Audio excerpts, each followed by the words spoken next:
नमस्कार. आज मी आपल्याला फणसाच्या बिया आणि चवळी याची मिक्स भाजी दाखवणार आहे.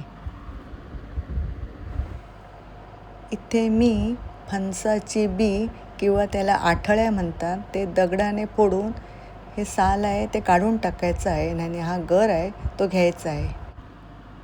अशा एक एक बिया फोडून सोलून घ्यायच्या आहेत.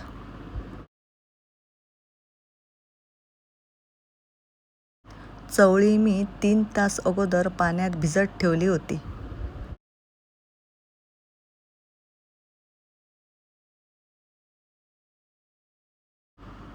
इकडे कुकरमध्ये 2 चमचे तेल टाकून एक मोठा कांदा बारीक चिरलेला तेलावर भाजून घेते. कांदा छान भाजत आला. आता 1.5 चमचा मालवणी मसाला आणि पाव चमचा हळद टाकून तेलावर परतून घेते. आता त्यावर फणसाच्या बिया आणि चवळी स्वच्छ धुवून त्यावर परतून घेते.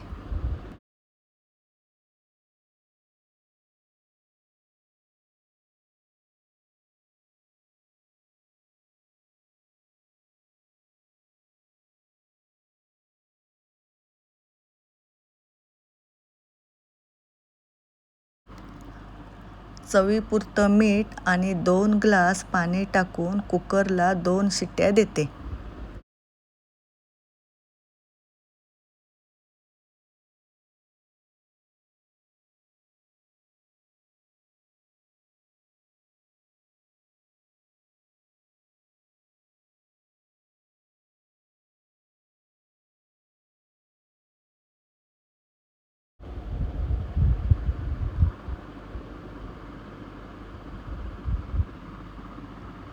कुकरच्या 2 शिट्ट्यामध्ये फणसाच्या बिया आणि चवळी बघा छान शिजून आली.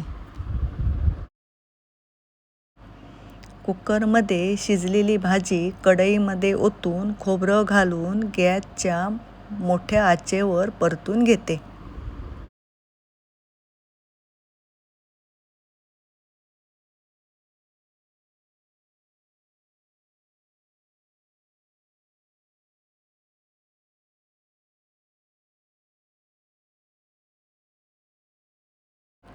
फणसाच्या बिया आणि चवळी याची रुचकर आणि पौष्टिक अशी सुकी भाजी तयार होत आली आहे. ही भाजी भाताबरोबर, चपाती भाकरीबरोबर छान लागते. आजची रेसिपी कशी वाटली? आवडल्यास माझ्या चॅनलला लाईक करा, शेअर करा, सबस्क्राईब करा. धन्यवाद.